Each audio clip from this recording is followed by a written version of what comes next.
now Citrus County's top political podcast.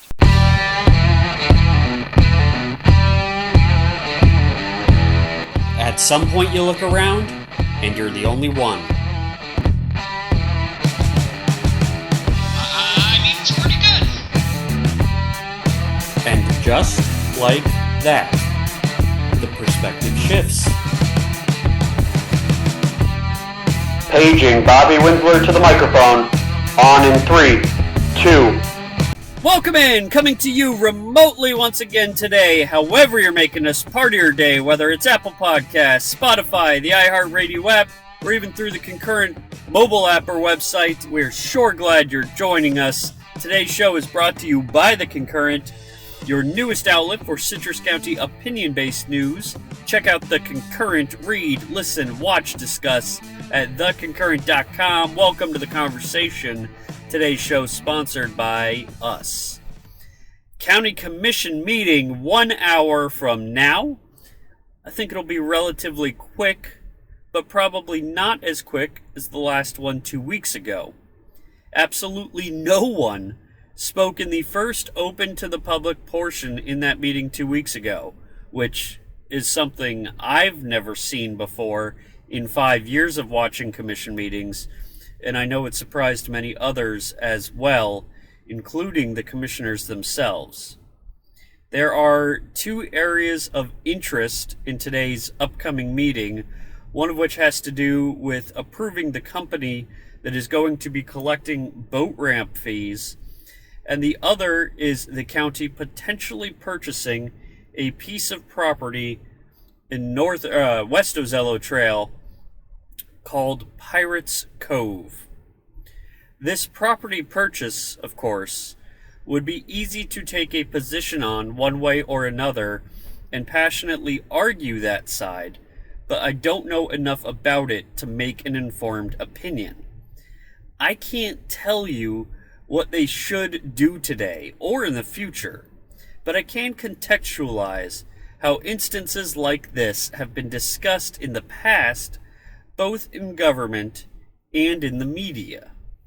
It goes back to the old Mark Twain quote, "To the man with a hammer, everything looks like a nail." I'll let you know exactly what that hammer is, so if it's unclear right now, but let's look at another quote real quick from the Chronicle rather than from Twain. It's not 19th century American literature, but on April 3rd of this year, the Chronicle in an editorial wrote, quote, "People who complain that government has plenty of money and they just want to use it on special projects aren't doing their homework," end quote. People who complain that government has plenty of money and they just want to use it on special projects aren't doing their homework. What really burns me about this quote is at the time, and even still now, I'm in full agreement with it. County Administrator Randy Oliver is the closest thing to a 6'4" computer that I have ever seen, not growing up in the days where computers filled an entire room. I'm not even sure I'd go as far as to say the county's budget is efficient. It is, but to such a high degree that the way some budgets have been sliced to the bare minimum, which should only be a temporary state that has become the norm, such as road resurfacing, has actually increased the short-term efficiency at the expense of long-term efficiency. Commissioner Holly Davis points this out correctly all the time, that the further roads fall into irreparable disrepair, the more expensive it will be to fix them when we have the funds to do so. Her and I still disagree about where those funds are going to come from, but there's no question she makes good points. And this style of governing to date isn't the fault of Randy Oliver. He's operating like how the commissioners, past and present, have asked him to do so. Because Randy is this good at his job, for better or for worse, I do truly believe the Chronicle quote that there's not just some pile of money sitting around somewhere. And yet, when stories like Pirates Cove come up, I feel burned. My prediction is that the commissioner is going to vote 3-2 with Commissioners Carnahan and Kitchen in dissent to purchase the Pirates Cove property for around $700,000. I don't know where that money comes from. And this seems to fit the exact description that the Chronicle set up in that April 3rd editorial of having a separate pile of money for when special projects, and this would classify as a special project when those arise. Now, here's where I'm really conflicted. The county purchasing the park property for park purposes is probably the best thing we can do for conservation. As a native Floridian, I cherish these pockets of old Florida that preserve the greatness of our state, and I imagine Pirates Cove would be no different. I'm sure the 3-4 commissioners who are going to vote for it feel the same, so I'm empathizing with their decision. Thus, if we can get back to our Twain metaphor, to the man with a hammer, everything looks like a nail, the hammer becomes taxpayer money. Longtime listeners of this podcast will know I've said this before, but I have full confidence in that the commissioners truly have what's best at heart for the county in their decision making. I also believe that they're capable in executing positive changes in our community as well. The problem isn't in motive or the ability to do the job. The problem is with the philosophy. The commission's philosophy is to point out how many different nails they could hit if the public were just willing to give them a bigger hammer. My philosophy is that someone has to pay the guy who is swinging the hammer, and the longer the project is drawn out with more nails, the more expensive it is going to be for the person who is paying the bills. That's you and me. It's not that I don't care about parks, or bike trails, or business centers. It's that I care most about maintaining or reducing the burden spread across all citizens. People in government, including administrators and elected officials, most care about providing the best service, which is what they should do in a way, so this isn't meant as a bad thing. But if we are willing to see that from their perspective, I hope they are willing to remember ours and recognize that at some point you have to trust the private sector to create something beautiful, even in a spot of prime old Florida land. I don't know what happens today. I don't know how I would vote, because my default position would be no in principle, but my heart lies with yes. And I look forward to seeing the arguments presented yes, for and against. I can tell you Commissioner Jeff Kennard will be for it. I can tell you Commissioner Ron Kitchen will be against it. But beyond that, it remains to be seen a little less than an hour from now. Getting to topic 2, but first, be among the first to advertise with the Citrus County Concurrent. We offer a variety of ways to reach your next customer, including website graphics, audio reads, even traditional print advertising. Get in early, lock in your rate, even as our audience grows. Special consideration for donation spots given to nonprofits as well. Contact advertising@theconcurrent.com. For more information, that's advertising@theconcurrent.com to learn more. All right, let's get to this.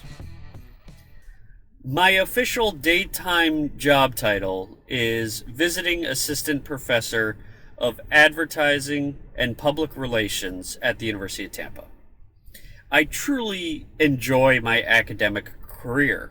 So yesterday I interviewed for a promotion which would drop the visiting title and target a specific track within those two industries. I interviewed to be an assistant professor of public relations. Sometimes in public relations, it's not about what is being said, but rather about what's not being said. The Chronicle's Sunday commentary is a perfect example of that this week. Executive editor Jeff Bryan, who is still going by the moniker The Other Guy, which I implore him to drop as soon as possible, wrote a wonderful piece about his 9-year-old daughter competing in a triathlon. Congratulations to her. And Courtney Stewart made her return to the Sunday pages after a week off as well. On the surface, both columns were well written and enjoyable and no problems. But what is not being said, though, is the lack of consistency that the commentary section reflects for the paper at large. About a month ago, Jerry Mulligan resurfaces out of nowhere and disappears just as quickly. Last week, new publisher Trina Murphy joins the conversation. This week, nowhere to be found. The opinion section is growing, but this is primarily from including syndicated columnists talking about national topics that dilute the quality of local content that is in there as well, and goes against the direction to stay away from opinions on federal policy that was declared back in April. There's no rhythm, there's no rhyme or reason. It's like reaching your hand into your kid's Halloween candy bag. You just never know what you're going to pull out of the commentary section right now. You can have your hand elbow deep in there, rummaging around through the bag, and you pull out a piece, and ooh, it's a column from new publisher Trina Murphy. And you turn to your kid, and you're like, I'm going to have to inspect this one to make sure it's okay, like it's a Reese's or a Three Musketeers or one of the best. And then you reach your arm back into the bag, and you pull out another, and oh, it's a piece on climate change by the Miami Herald. And yeah, I'm going to have to throw that almond joy of a column back into the bag.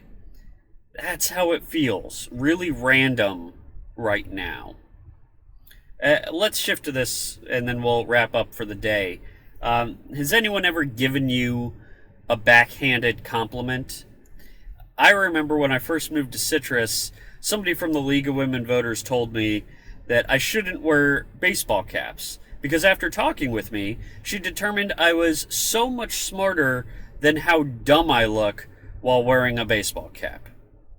That's a backhanded compliment. So here's my backhanded compliment for Jeff Bryan. You're clearly a great guy. He came to cover an event at our church a couple years back. It takes 2 seconds to talking with him, and you know you've got somebody of high character in front of you.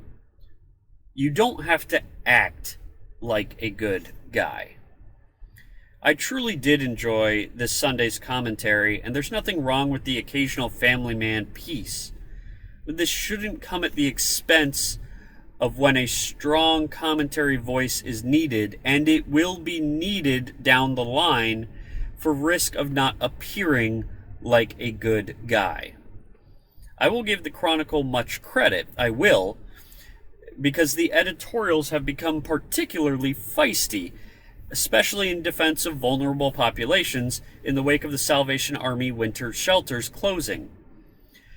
Though these editorials are unsigned, other than by the editorial board, I full-heartedly believe that Jeff is the driving voice behind them.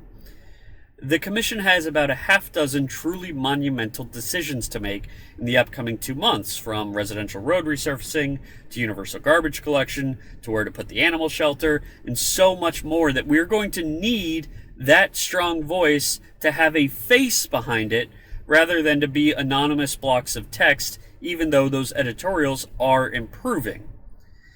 And I don't expect to even agree with the position that Jeff is going to take on a lot of these, but I do think that the Commission can do their job better, and the public can be better informed and become better involved stakeholders in our community with the more voices that are passionately and informatively talking about these upcoming issues. So my final message to Jeff today is this: you have good ideas. You don't have to hide from it. You have good writing. You don't have to mediate it. And yes, you have a good heart. You don't have to act like it. It's time to stop being the other guy because what we need now is the guy. That's all from the Bobby Winsler Show. Follow the Concurrent on social media for the latest updates, and we'll be back next Tuesday at noon. If you want to join this conversation, find us on social, the Concurrent Facebook, Twitter, or go to the Concurrent website, post on our discussion boards. Today's show was sponsored by us.